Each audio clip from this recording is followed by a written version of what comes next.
Hoy vamos a analizar un caso aterrador que te dejará impactado. Así que mira este video hasta el final.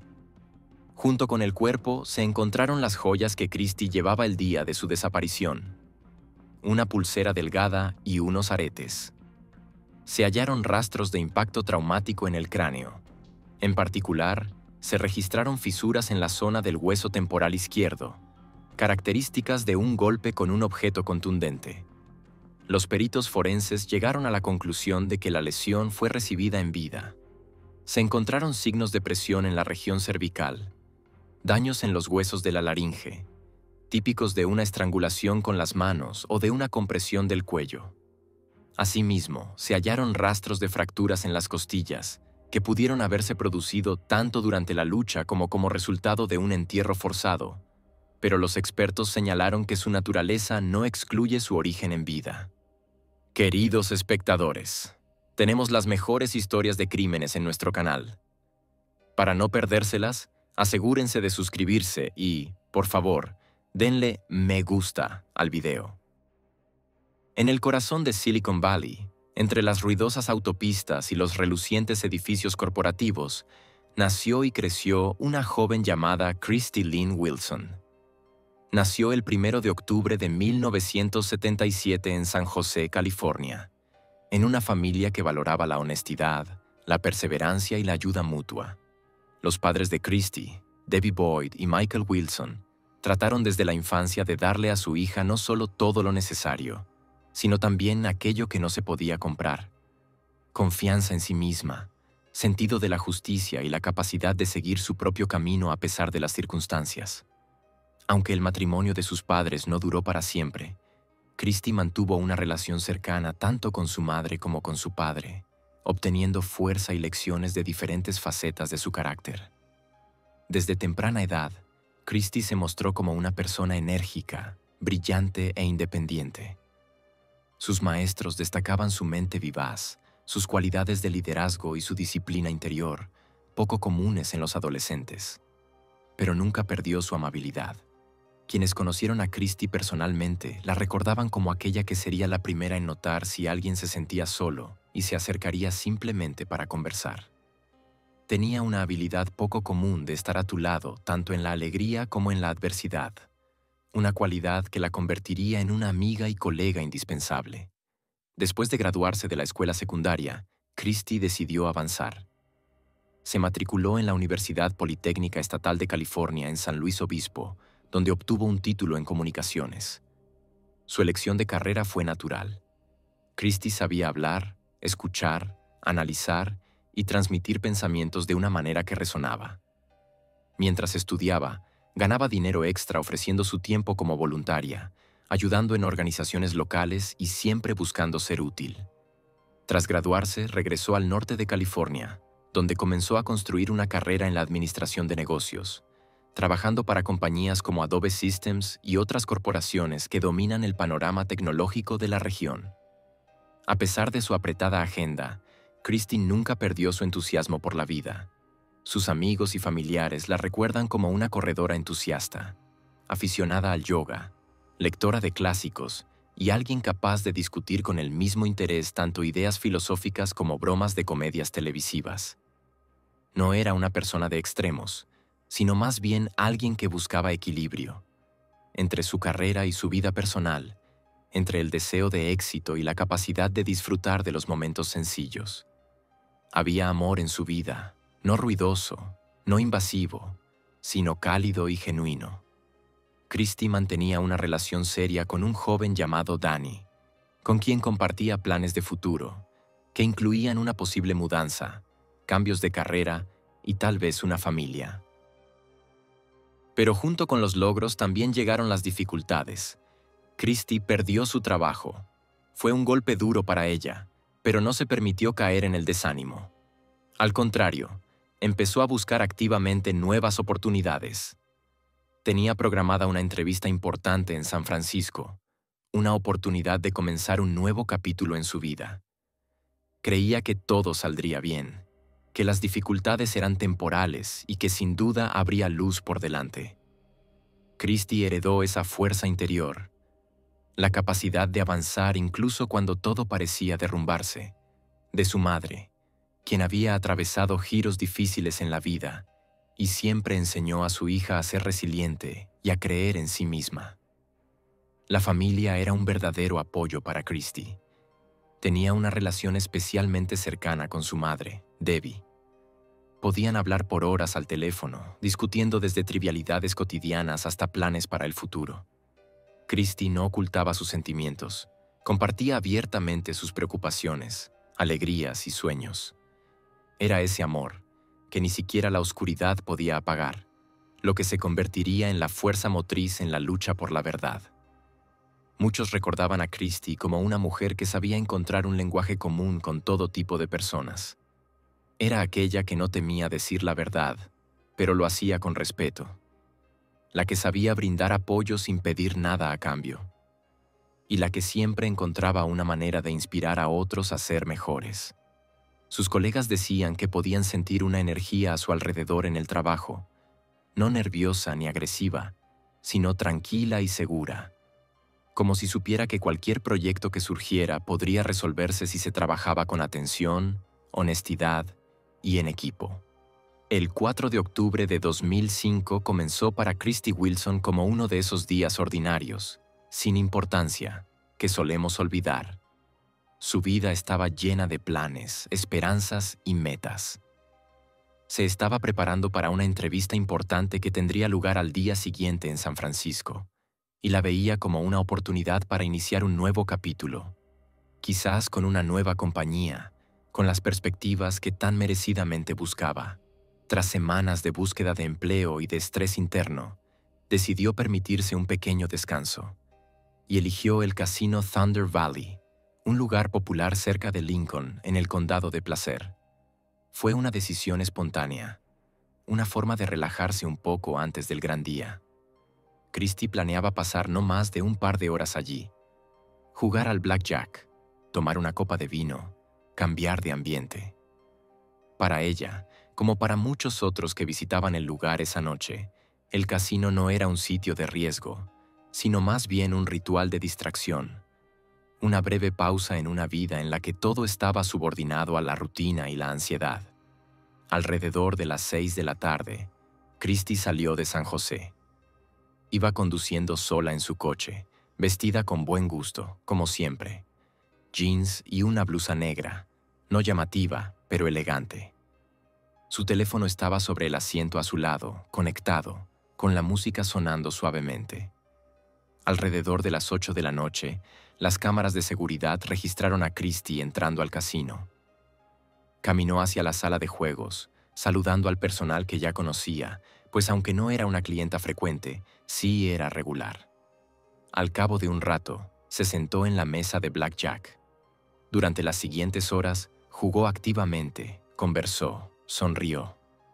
Su comportamiento no se diferenciaba en nada del de los demás visitantes. No parecía tensa ni preocupada. Todo parecía completamente normal. Pero el momento clave se acerca a la medianoche. Christy, ya un poco cansada, aparentemente se preparaba para salir del casino. En ese momento, aparece un hombre en la mesa junto a ella, un desconocido con quien inicia una conversación casual. Él hace algunas apuestas, bromea, muestra interés. Las cámaras registran cómo ambos ríen y conversan. Nadie interviene. Parece bastante amistoso, casi inofensivo. Sin embargo, en los minutos siguientes, su interacción se vuelve más cercana. Abandonan juntos la sala de juegos, dirigiéndose hacia la salida. A la 1:13 de la mañana, las cámaras registran a Christy saliendo del casino acompañada por este hombre. Los acontecimientos posteriores se reconstruyeron más tarde a partir de datos fragmentarios. Pero esa noche, ninguno de los empleados del casino prestó atención al hecho de que algo extraño hubiera sucedido. Para ellos era un turno normal, un flujo habitual de visitantes. Nadie informó del incidente. Nadie sospechó que la joven que acababa de salir del lugar pudiera estar en peligro. Y solo a la mañana siguiente, la historia de Christy Wilson tomó una escala completamente diferente. Su novio, Danny, se despertó alrededor de las 7 de la mañana y de inmediato se dio cuenta de que algo no estaba bien. Christy no había regresado a casa, no había llamado, no había enviado un mensaje. Esto era completamente impropio de ella. Marcó su número varias veces, pero las llamadas iban directamente al buzón de voz. Con el tiempo, su ansiedad comenzó a convertirse en pánico. Llamó a su madre, Debbie Boyd. Cuando ella escuchó que su hija no había aparecido en casa, supo de inmediato que tenía que actuar. Ni Christy ni su teléfono respondían. No había actividad en redes sociales, su tarjeta bancaria no estaba siendo usada, y ella misma, según Dani, no había mostrado la menor señal de que planeaba marcharse. Alrededor de las 10 de la mañana, los familiares contactaron con el Departamento de Policía Local de San José. Inicialmente, el caso se registró como una persona adulta desaparecida y, como suele ocurrir, la respuesta oficial fue reservada. La policía aclaró. Quizás Christy se había marchado por su propia voluntad, quizás necesitaba tiempo, pero los familiares insistieron. Ese no era su estilo. Christy siempre se mantenía en contacto, especialmente antes de una entrevista importante. Era organizada y responsable. La policía, a pesar de la cautela procesal, registró la denuncia y comenzó a recopilar información. Contactaron con el casino Thunder Valley, solicitaron las grabaciones de video y empezaron a averiguar con quién había hablado Christy en su última noche. Mientras tanto, la familia comenzó sus propias acciones. Llamaron a hospitales, morgues, estaciones de bomberos, publicaron mensajes en Internet, distribuyeron fotografías. Dani recorrió las posibles rutas, comprobando si había habido un accidente. La familia imprimió volantes y los colocó en un radio de decenas de kilómetros alrededor de Lincoln. Cada hora les parecía una eternidad. Cada minuto sin respuesta era un golpe directo en el pecho. La ansiedad crecía cada vez más y quedaba cada vez menos esperanza de una explicación sencilla. Al mediodía del día siguiente, la policía confirmó que el coche de Christy había sido encontrado en el estacionamiento del casino. Estaba cerrado y no presentaba daños. Sus llaves, su teléfono y su bolso no estaban. El hallazgo fue la primera señal de alarma para la policía del condado de Placer, que pronto se involucró. La desaparición ahora se consideraba potencialmente criminal. Decidieron realizar un registro completo de las instalaciones del casino, entrevistando a empleados y a otros clientes. Los investigadores comenzaron a analizar las grabaciones de vigilancia para rastrear los últimos movimientos de Christy dentro del edificio y en los alrededores. Fue entonces cuando vieron por primera vez la figura de un hombre saliendo del edificio con ella a la 1:13 de la mañana. A partir de ese momento, el caso comenzó a desarrollarse en una dirección completamente nueva. Pero en las primeras 24 horas tras su desaparición, lo único que tenían la familia y los investigadores era confusión, miedo y una creciente sensación de que detrás de aquella noche aparentemente ordinaria se escondía algo mucho más siniestro. El caso de Christy Wilson resultó especialmente inquietante para los investigadores. No se trataba simplemente de la desaparición de una mujer adulta, sino de una situación en la que, desde las primeras horas, estaba claro que algo había salido mal. Christy no tenía la costumbre de desaparecer de repente, de no contestar llamadas ni de cambiar planes sin avisar. Era organizada, disciplinada y atenta. Por eso, su repentina desaparición en la noche del 4 al 5 de octubre de 2005 no solo fue un shock para sus seres queridos, sino también una señal para la policía de que el caso podía tener naturaleza criminal. Los primeros pasos de la investigación se centraron en reconstruir la última ruta conocida de Christy. Las cámaras de seguridad del casino Thunder Valley se convirtieron en una fuente clave de información. El video mostraba claramente a la joven saliendo del local en compañía de un hombre desconocido. Gracias a los detalles de su ropa, su forma de caminar y otras señales, los investigadores pudieron establecer rápidamente su identidad. Se trataba de Mario García. Su nombre no había aparecido antes en informes policiales y, a primera vista, no despertaba sospechas. Un respetado trabajador del sector de la salud. padre de 3 hijos, con una vida estable en Auburn. Parecía un perfil poco probable para estar involucrado en una desaparición. Pero al examinar más de cerca el perfil de García, comenzaron a aparecer detalles inquietantes. Los investigadores tuvieron dudas tras su primera entrevista con él. Su versión de los hechos era vaga e inconsistente. Afirmó que salió del casino con Christie, hablaron un rato cerca de su coche y luego ella se marchó. Sin embargo, no había evidencia en video de que Christie entrara en su coche. Además, el coche fue hallado más tarde, pero en el lado opuesto de la supuesta salida. Esta inconsistencia parecía sospechosa para los investigadores. Aún más alarmante fue el estado de García al día siguiente de la desaparición. Cuando fue entrevistado por primera vez, tenía arañazos recientes en la cara y el cuerpo. Explicó que se había lastimado mientras reparaba muebles, pero los investigadores sabían que esas lesiones a menudo ocurren durante una lucha física. Los peritos forenses registraron el daño y lo fotografiaron. El siguiente paso de la investigación fue obtener una orden de registro para el coche de García, y este fue el punto de inflexión. En el maletero de su coche se encontraron cabellos y gotas de sangre. Las pruebas de ADN confirmaron que pertenecían a Christie Wilson. Esto significaba que, después de salir del casino, ella estuvo en su coche y en un estado que provocó pérdida de sangre. Christie nunca había conocido a García antes ni tenía vínculos personales o profesionales con él. Por lo tanto, la lógica dictaba una sola cosa: algo ilegal había ocurrido en el coche. Y García era el único que podía saber qué exactamente. Sin embargo, incluso con esta evidencia, la investigación enfrentaba dificultades significativas. La principal era la ausencia de un cuerpo. Sin un cuerpo, la fiscalía no podía probar directamente el hecho del asesinato, y la defensa podía alegar que Christie seguía viva, pero que se escondía por alguna razón. Tales teorías aparecieron en los medios. Algunos afirmaban que se había fugado, otros que podía haber sido víctima de un accidente. Pero sus cuentas bancarias, su teléfono, su licencia de conducir, todo permanecía inmóvil. Ninguno de sus amigos ni familiares recibió noticias de ella. Y lo más importante, según sus familiares, nunca habría abandonado a su madre. Este argumento se convirtió en la piedra angular para comprender los motivos y el carácter de Christie. En un intento de reunir información adicional, los investigadores recurrieron al círculo de García. Su esposa, que inicialmente lo defendía, con cada día que pasaba se mostraba más distante. Parientes y vecinos comenzaron a recordar rarezas en su comportamiento. Se volvió reservado, irritable y evitaba hablar de lo sucedido.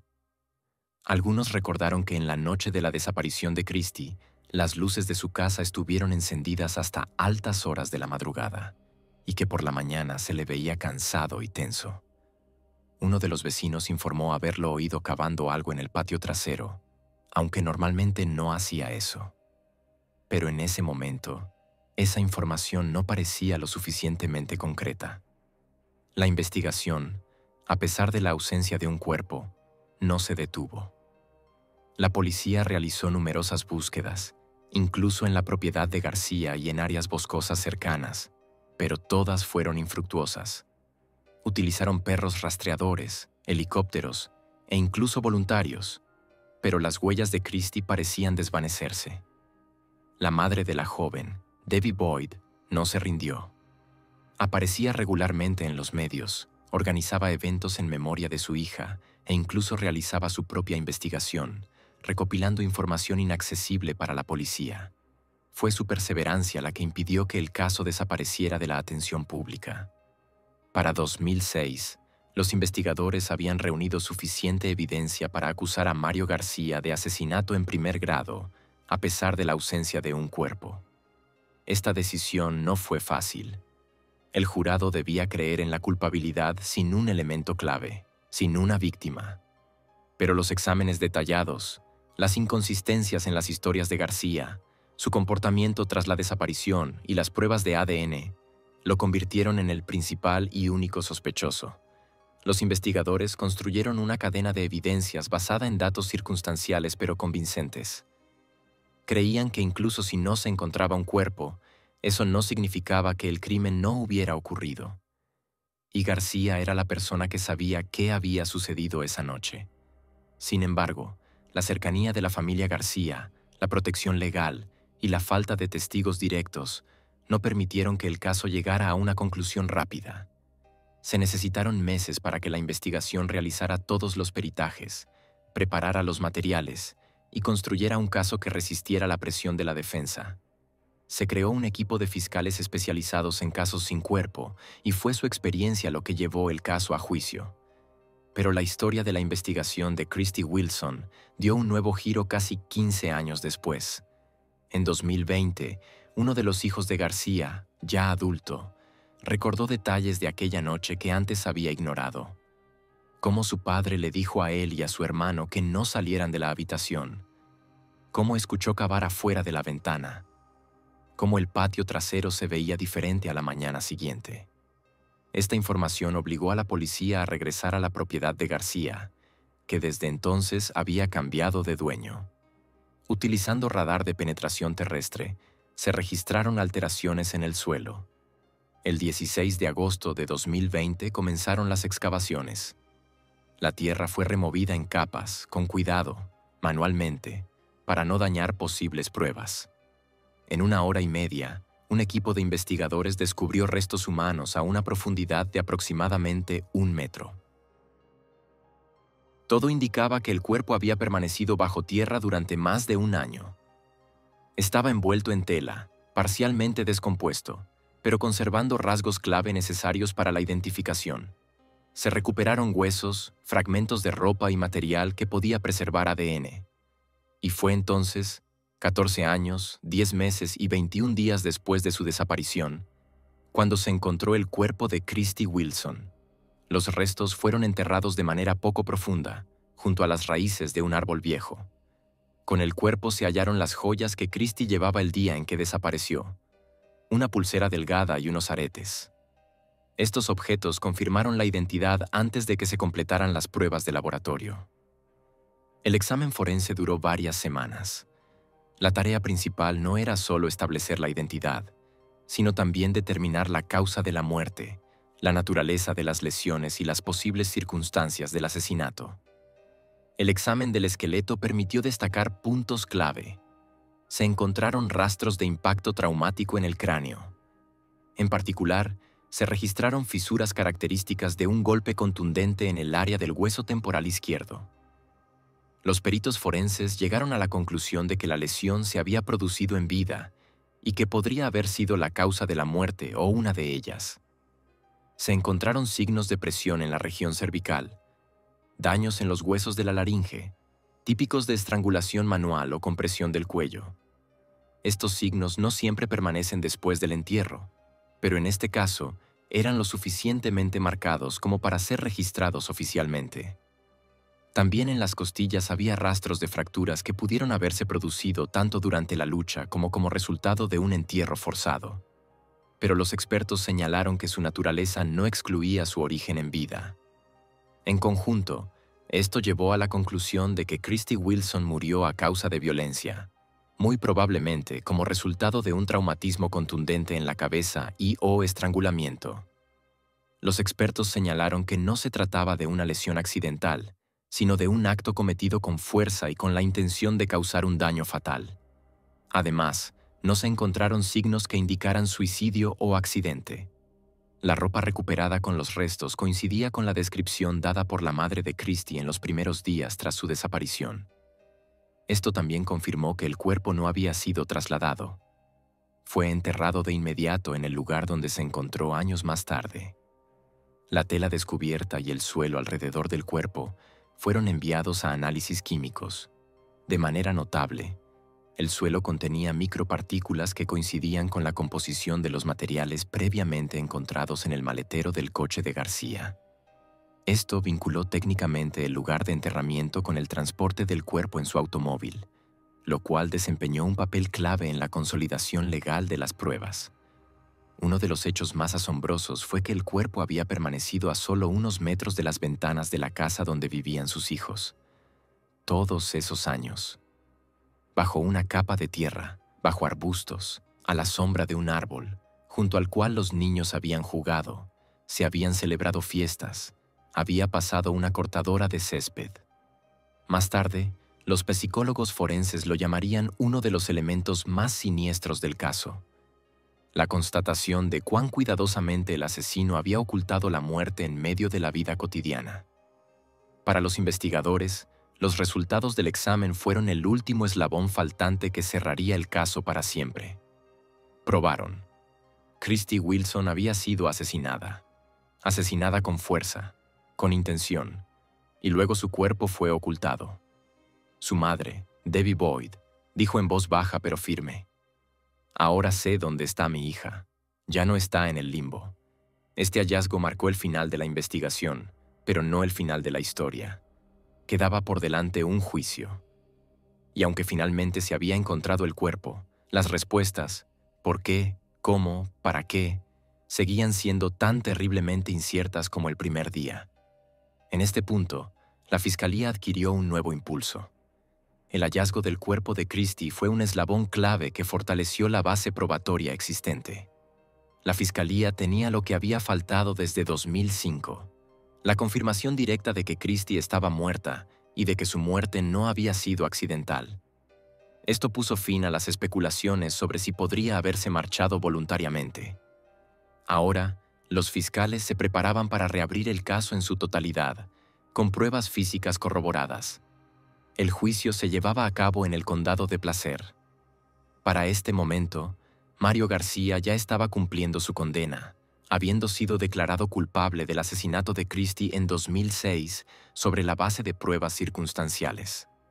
Sin embargo, el hallazgo del cuerpo abrió la puerta a un nuevo juicio y a nuevos cargos, y finalmente reforzó el caso de la acusación. Los fiscales utilizaron esta nueva fase del juicio para reconstruir todos los acontecimientos de aquella noche, desde la salida de Christy del casino hasta sus últimos momentos. El enfoque estaba en la cronología, el comportamiento del acusado, las pruebas físicas y los testimonios de testigos, incluido su propio hijo. La Fiscalía presentó al tribunal una secuencia completa de eventos. Las imágenes del casino mostraban claramente a Christy y a García jugando en la misma mesa, coqueteando y conversando. Pasada la medianoche, salieron juntos de la sala. Luego vino el momento en que las cámaras los registraron caminando hacia el estacionamiento. La grabación en el estacionamiento se detuvo, y a partir de ese momento se desconoció el paradero de Christy. Lo siguiente que apareció en el expediente fueron rastros de sangre y cabello de Christy en el maletero del coche de García, arañazos en su rostro y pecho, una alfombra con rastros biológicos en su casa, y ahora, un cuerpo encontrado. La defensa trató de objetar. Los abogados de García insistieron en la falta de un motivo evidente. Argumentaron que la relación entre García y Christy fue casual y que el hallazgo de sus restos en su antigua propiedad no podía servir como única prueba de intención. Sin embargo, sus argumentos sonaban cada vez menos convincentes. Dado el conjunto de pruebas, desde los análisis de ADN hasta el comportamiento del acusado en los días posteriores a la desaparición, la versión de la defensa no parecía una hipótesis alternativa, sino más bien un intento de retrasar lo inevitable.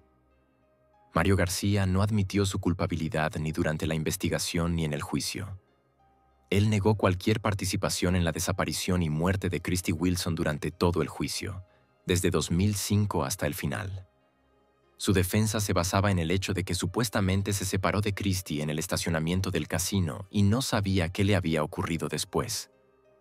Cuando su cuerpo fue encontrado en su antigua propiedad en 2020, incluso después de eso, García no hizo ninguna confesión ni explicó el motivo del crimen.